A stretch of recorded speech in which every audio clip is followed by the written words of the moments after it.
Hey world, welcome to the Sherese Nicole Podcast. I created this space where I'll discuss life lessons, personal stories, observations, unsolicited advice, and ramblings that go on in my chattering mind. Every so often, I will pull in guests to provide different perspectives and discuss a range of topics from nutrition to travel and all things in between. So without further ado, let's get into it.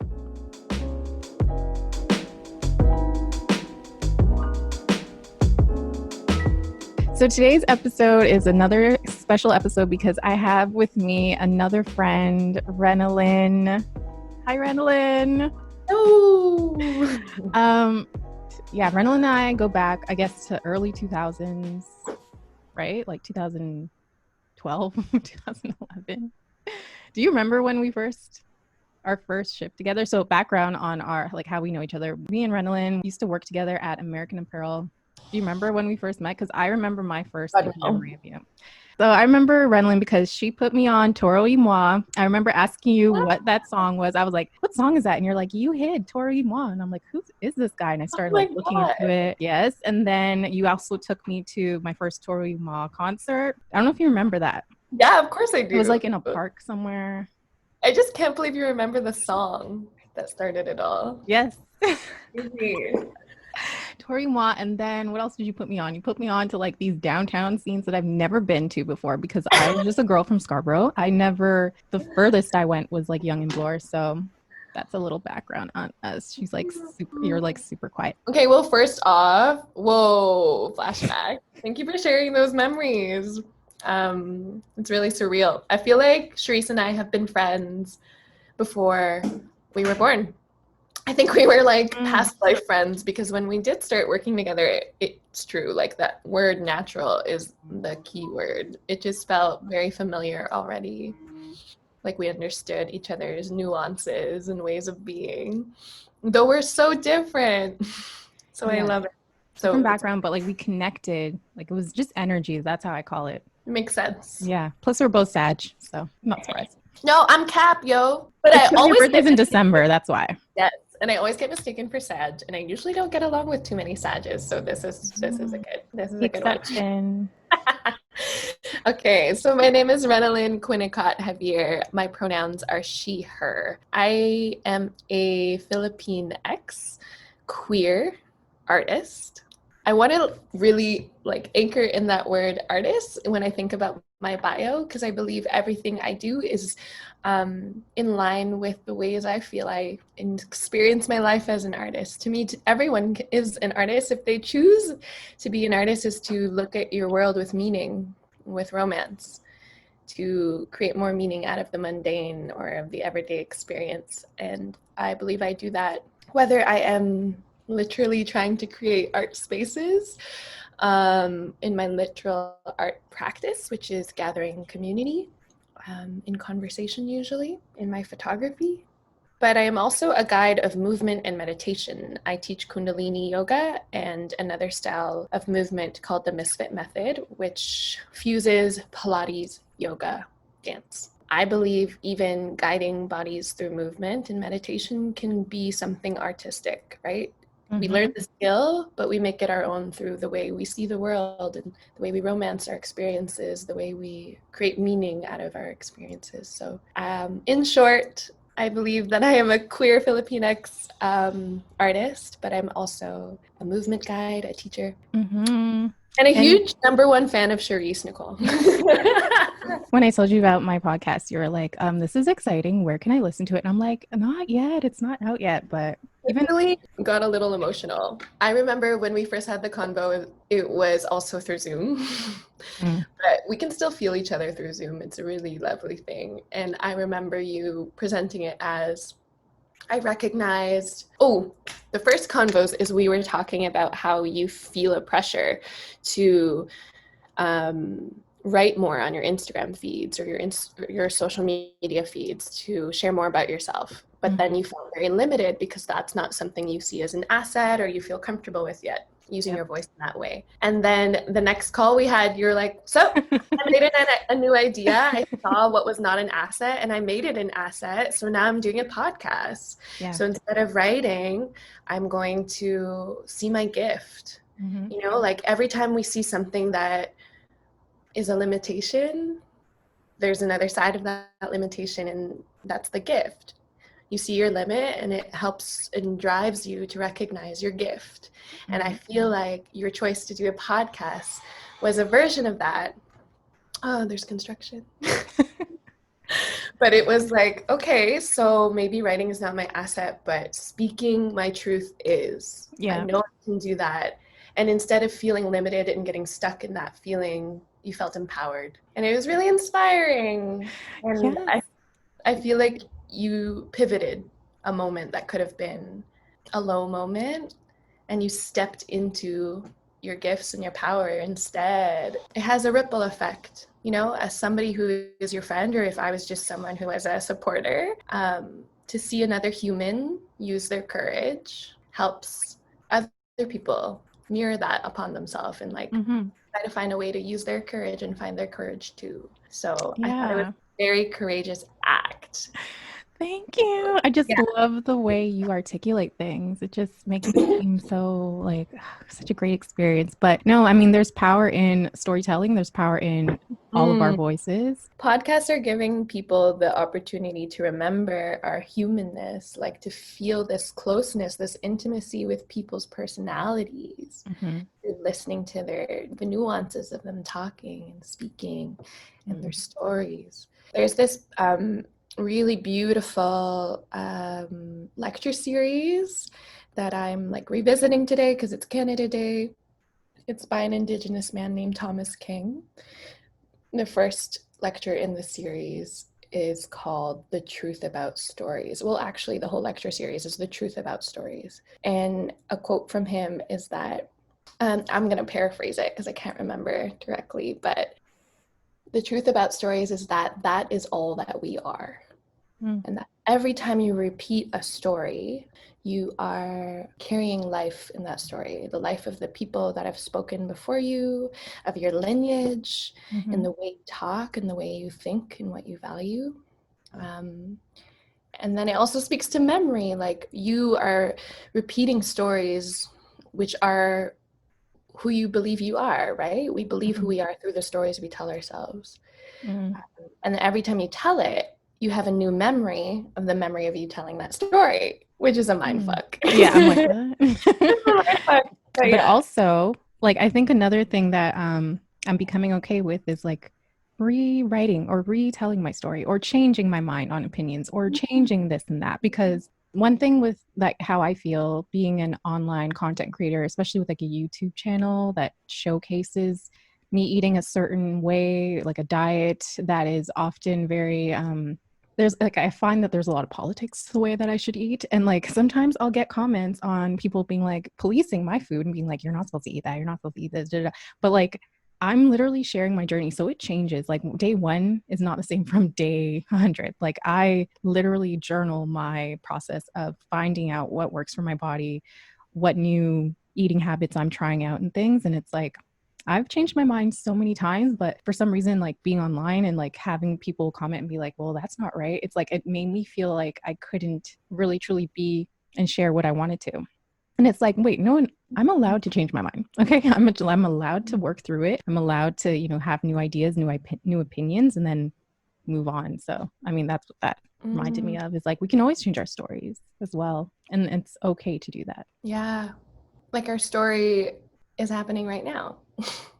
Yeah. You know, if there's this other, like, I don't know if it was a quote or if it was just a theory, but like if you spend too much time trying to write your own story, you'll miss out on the story that's happening right now. You know, it's happening. And when we're writing our story, it's like playing into like, I'm a person based on just beliefs of who I am, when you can be spending more time experiencing who you are. It's ever changing, right? Ever growing, ever shifting. So that's interesting that if you feel, because that's a really good point. Sometimes sharing can feel limiting when you share publicly, because it feels like you subscribe to this like story that you're telling, that you have to be that person. It's so crazy. I'm like, wait, this isn't like, I don't like doing this anymore. Like I literally had to figure that out, and it's a lot. The humanness, right? It is. That's why like I really love that you're doing a podcast, because it's such a human way of sharing. Mm-hmm. And like you have the space to acknowledge like, this is who I am today. Different. It's my safe space. It literally feels like. So again, about our friendship timeline. So we met like, I don't know what, 2011, 2012. I was early 20s. And then I stopped working there, like I think a year or two later, and then you had stopped working there. And then we weren't talking for about like 3 or 4 years. There was like a gap in our friendship or whatever. But like I had you on Instagram. I noticed that you started to how was it? I think first I went to one of your Kundalini meditations in the park or something like that. Oh my God, we were under a beautiful tree. Yeah, and I think wasn't that a Canada Day that day as well? It was a holiday. Crazy. But anyways, and then I was like, oh, she's doing this now. And then you went to OCAD, I think. Or you was teaching there, or was learning there? Learning. I taught some Kundalini yoga at OCAD, but I also went to OCAD to learn study arts. Yeah. Yeah. And so I was like, oh, she's doing this now. Like, oh, she's doing this now. I'm like, oh, she's grown up so much. I'm so proud of her. So like, I was kind of like the older sister looking in the background at your growth. And I remember seeing you and telling you, I was like, honestly, Renelyn, you're so different now. I'm so proud of you. Like, you don't remember any of these conversations, thanks. But anyway, I remember saying I probably do. And then, and then I started, I was interested. And at that time, when I went to your meditation or the Kundalini yoga, I was getting more into that sort of spiritual side of me and like doing more yoga. I was always interested in yoga, but that's when it kind of aligned with what I was doing in my free time. And then, I started going to your Misfits classes, and then like really taught me a lot about just like how movement is connected to the mind and the emotions, the heart. I think I was there for your exam for Misfits. So I know that, you have a certain like a process that you have to get through in the class, but then also in the end, I think you would just like left it on a sort of prayer, or you had just said some free word, you were just like speaking, and then you'd cried, and I was like, oh my God, this is so emotional. So I was just like, how do you go there? Okay. That was really special to me that day. I was so happy you were a part of it. Mm-hmm.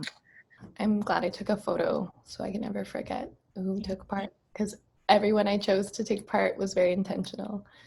Like people who I thought would be curious and be willing to like explore movement in a different way. Mm-hmm. So basically, imagining someone is listening that's never taken a class like that before. So when I was younger, I did different types of yoga. I was such a cheap ass. Like I would literally go around Toronto and look for the intro deals for all the yoga studios. And I would only do the intro deals for different studios. And once that was done, I'd leave. But I just found it really difficult for me. Like I knew it felt good in my body, but I found it very hard to, for example, if someone said, let it go. Yeah. I would get yoga teachers say that. Yeah, I would get really triggered. Mm-hmm. I'll talk about that in a second. And then I also started going more into spirituality in different ways. And one of those was going to Zen Buddhist temples. And I would meditate. But in a Zen temple, when you meditate, it's in silence. It's not guided. You're just there for like 30 minutes, cross-legged. Mm-hmm. And I always felt a shift after, but it was difficult. I was like, I'm sure that's something everybody feels, right? So many things come up when we ask ourselves to be still. And for me, it was not an easy process. And it was a very harmful process sometimes, like the things that would come up that I didn't want to face. And then a lot of negative self-talk. And then I found Kundalini, and I found it by accident. I knew I was interested in meditation and like training myself. And it was a lot of like, I got to be better at meditating, which I think that's the point. Yep. But when I was studying at university, they were offering yoga and meditation. They didn't specify it as Kundalini, but it ended up being so. And what a hilarious surprise if you've ever done Kundalini before and you walk in your first class it can be really wonky looking. It's a lot of like different repetitive shapes and like interesting breath work, right? So for me, it felt like this is going to be hard to visualize through audio, but putting your hand on your stomach and your hand on your forehead, you know how people do that? And then trying to spin both or rub both in a circle. It felt like that. And it was like the coordination. Yeah, like being hyper stimulated to like really think about something. And for me, doing those repetitive actions and then suddenly coming to a pause at the end when you were done, that was the way I needed to drop in. It was a way of like, I say this thing often, movement to me, and I can only speak for myself, is a way of returning trust back into the wisdom of my body to take care of me rather than always the other way around. I think in Western studies of wellness and mental health, it's so much about healing yourself from the brain down, top down. Like I need to fix, analyze, and understand and intellectually pick at everything wrong with me. And then that serves the rest of my body, right? Whereas so much of meditation and Eastern forms of knowledge, indigenous forms of knowledge, is about healing from the roots, the body first, and then feeding the mind, the mental health, right? And that to me was what this style of meditation was doing and this style of movement was doing. It was for like an hour of time or however long I practiced. I wasn't the driver. I wasn't in charge. I was just letting my body move, letting my body do these weird shapes and these breathing techniques. And then when it ended, I was so tired, I was so stimulated that all of a sudden I just drop in and like, that's when I would receive. That's when I would get clarity, like thoughts or messages. That's when I would feel peace. And it was very humbling, that journey of realizing, like, an acupuncturist once said to me, sometimes our body is able to heal us in ways that the mind is not ready or not able to comprehend. You know? Deep.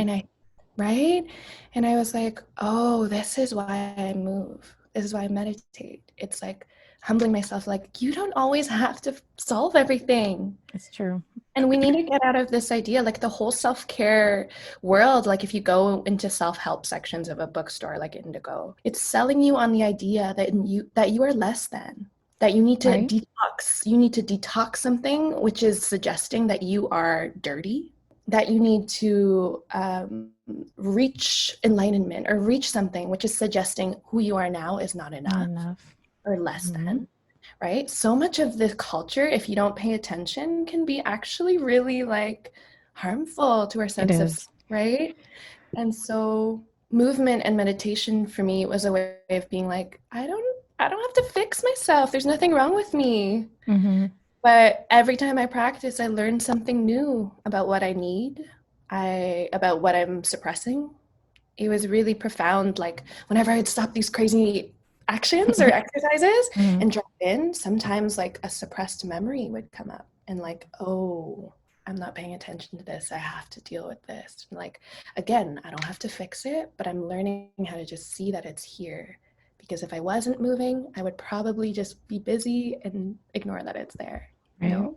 But in terms of teaching, so when I started practicing all this myself, I just kept having this feeling of like, there is a reason why I'm being exposed to all these different modalities, these different ways of healing.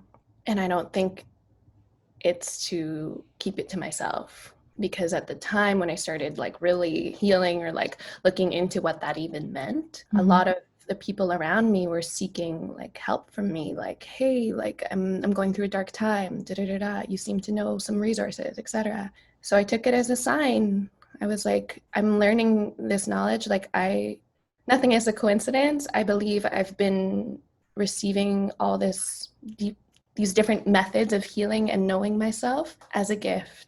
And I had to recognize that as it's a gift to recognize as a bridge.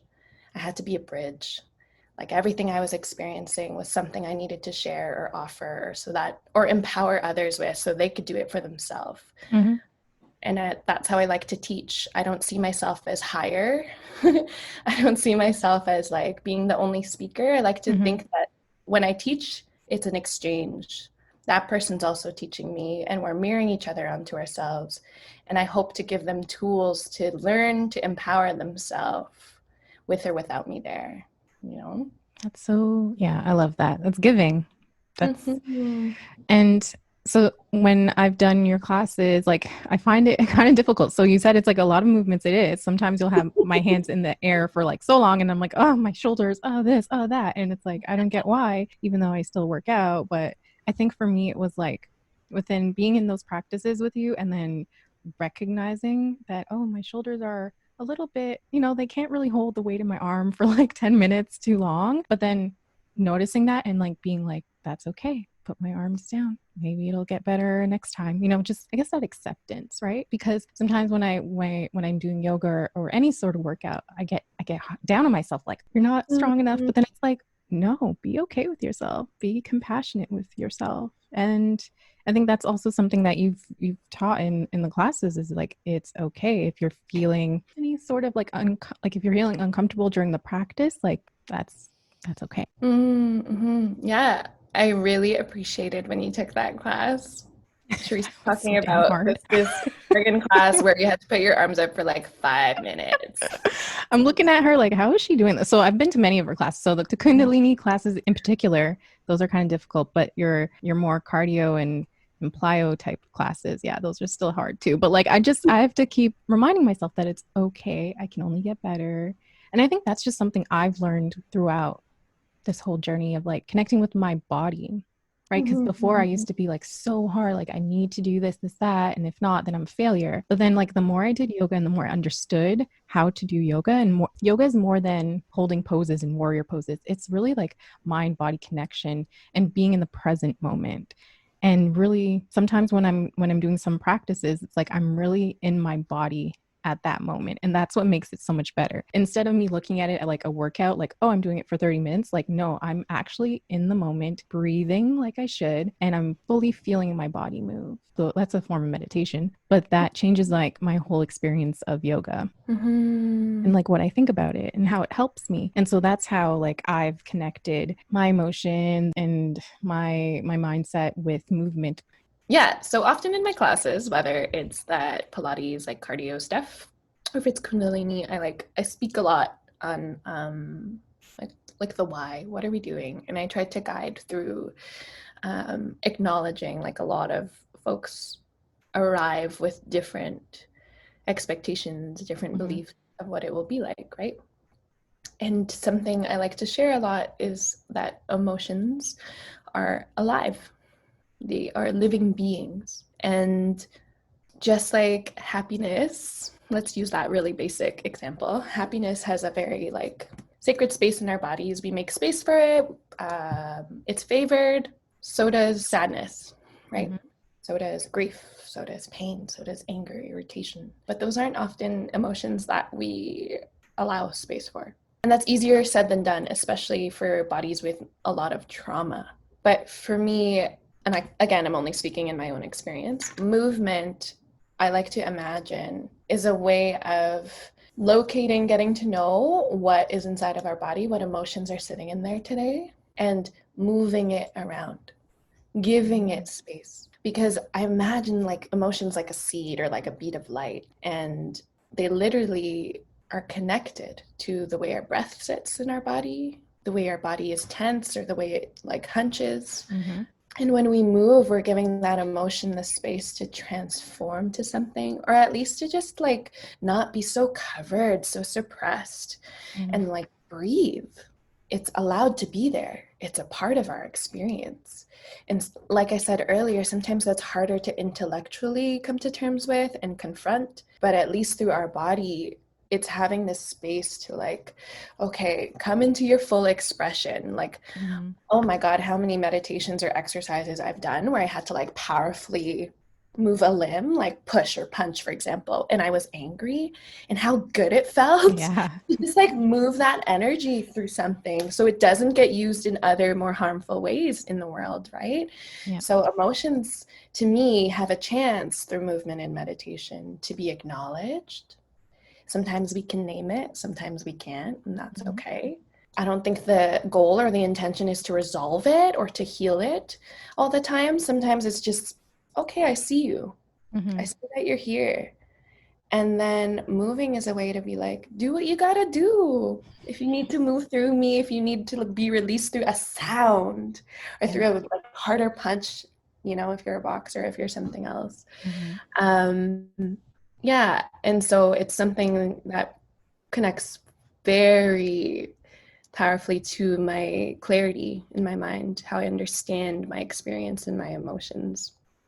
And I like to say that it gives emotions the chance to be acknowledged, to breathe, move around, and then maybe even to transform to something else, to teach us what it needs to teach us, because every emotion is a gift.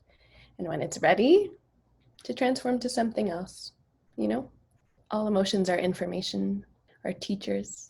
Thanks for mentioning compassion. It's huge. Yes. Actually, you know what? I know where I learned about self-compassion because I didn't even know that was a thing. I was reading Medium articles, and then one day it was like X ways you can show yourself self-compassion, and I was like, self-compassion? Like I've heard of compassion for others. I never looked inwards and like considered that for myself, and it's so interesting how I never even had thought of that, and I needed an article to like be like, hey, by the way, this is how you could be easier to yourself.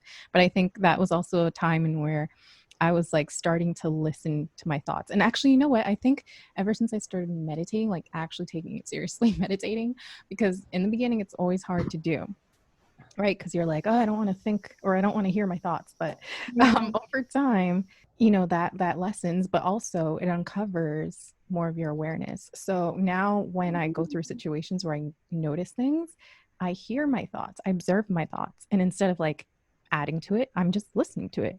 And I'm like, that thought was automatic, but it's not really my thoughts. It's not from me, right? It's just like a thought's passing. And I can either give it energy or give it more power, or I can just let it go. So I think that's what meditation has done for me. And that's also helped me look inwards for a lot of other reasons and things. And I'm able to be a better person now because of it. I think one of my favorite things about or that I've heard about meditation is that it's not about how blank you can become or how empty your mind can get, but rather it's about how many times you can come back, you know?